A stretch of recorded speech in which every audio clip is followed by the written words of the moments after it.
Iulia sunt și astăzi o să vorbim despre celulită. Asta deoarece e un subiect foarte controversat și foarte multă lume, în special femeile, sunt judecate pe partea asta și au o oarecare problemă și o încredere în sine scăzută din cauza celulitei. Așa că o să abordăm pe rând celulita pe înțelesul tuturor. Ce este celulita de fapt? Celulita este un defect estetic al tuturor straturilor pielii, denumite și coajă de portocală, sau cel puțin cam asta se zice la noi, încă din toate timpurile. Factorii declanșatori. Avem așa, genetica, pentru că dacă în familie ai avut persoane care au avut o celulită mai gravă sau au avut probleme pe partea asta, mai ales mama sau bunica, este foarte posibil să o ai și tu, să ți se transmită. Diferențele de gen și etnie. La diferențele de gen aici vorbim despre femei și bărbați. Bărbații sunt mai puțin predispuși la celulită ca și femeile și asta deja se vede, pentru că celulita la femei se poate agrava în timp dacă nu este tratată, la bărbați apare mai puțin. Etnie. Aici intrăm la ideea de femei albe și femei asiatice. Femeile albe sunt mult mai predispuse la celulită ca și femeile asiatice, după anumite studii și research-uri făcute pe internet de specialiști care au încercat să facă în așa fel încât să demonstreze faptul că contează și diferențele de gen și de etnie. Dieta. Știm asta deja, că în momentul în care mâncăm alimente care nu sunt bune organismului nostru, cum ar fi fast food, dulciuri, chestii de genul, organismul nostru reacționează și de multe ori reacționează și prin celulită. Sedentarismul, în momentul în care nu facem mișcare, iar aici nu ține neapărat de persoanele care vor să slăbească, care vor să pună o masă musculară, e vorba de absolut toate persoanele care nu fac mișcare deloc și petrec, nu știu, 8 ore la birou sau au joburi foarte sedentare. Sarcina. Se știe deja că în sarcină se dezvoltă destul de mult celulita, dacă ai avut-o înainte se agravează de obicei sau sunt și persoane foarte norocoase care nu au treabă cu asta. Fiecare e diferit și fiecare avem, ca și personalitatea, corpul construit. Bun, în continuare vorbim despre tipurile de celulită. Avem așa, celulita edematoasă, adipoasă, fibroasă cu micronoduli și macronoduli.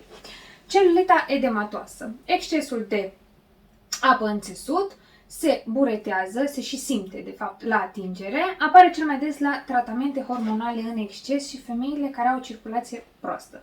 Desigur și la bărbați poate să aibă, dar e mai proeminentă la femei. Celulita adipoasă, deja de aici din denumire știm că este vorba despre grăsime în exces, formează micronoduli care devin proeminenți din ce în ce mai mult și se văd.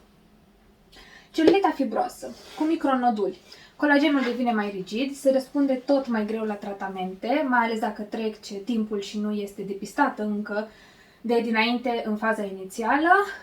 Tot așa apare când circulația este insuficientă sau destul de greoaie. Celulita fibroasă cu macronoduli. Prin acumulare tot de grăsime, micronodulii agregă macronodulii. Dar se adaugă și componenta dureroasă aici, încât deja nu neapărat la atingere, ci se simte durerea. Filetele nervoase sunt comprimate de macronoduli.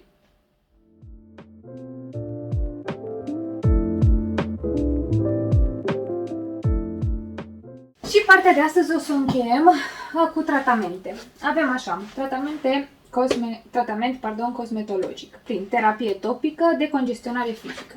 La ce se referă terapia topică? Terapia topică este stimularea circulației cutanate prin promovarea lipolizei și creșterea neocolagenezei. Rezultatele sunt mai vizibile după mai multe aplicări, deci trebuie insistat. Nu se văd neapărat după o primă sau a doua aplicare, ci cam câteva luni de tratament cosmetologic prin terapie topică. Evident, rezultatele se vadă în timp. Decongestionarea fizică. Presiunea pozitivă sau negativă combinată a masajului mecanic cu drenajul limfatic. Promovează microcirculația nervoasă și redistribuirea lichidului extracelular prin drenaj limfatic. Chirurgical. Aici vorbim despre procedura chirurgicală, care este mai grea ca și procedura cosmetologică. Recuperarea durează mult mai mult timp, de aceea se apelează la prima variantă cel mai mult. La chirurgical se ajunge în general dacă este o formă foarte gravă. Stilul de viață sănătos. Despre asta o să vorbim în partea a doua, pentru că o să vă aduc la cunoștință alimentele care ar trebui consumate mai des, ce ar trebui să evităm. Evident, nu o să putem scoate din viața noastră fast food-ul și dulciurile, mai ales dacă mergem la un eveniment sau, dar pot fi mâncate și consumate mult mai rar, în așa fel încât dacă ne apare celulita, să o putem ține sub control și să nu se agraveze și să ajungem la celelalte două proceduri. Deși eu încurajez foarte mult procedurile cosmetologice, pe care și eu le fac, chiar dacă sunt antrenor personal, deoarece nu se ține cont, adică celulita nu ține cont de faptul că e gras sau slab. Ea poate să apară din factorii de care v-am vorbit la început. Ne vedem tura următoare, în partea 2, în care să vorbim despre stilul de viață sănătos și cum putem să nu ne agravăm celulita.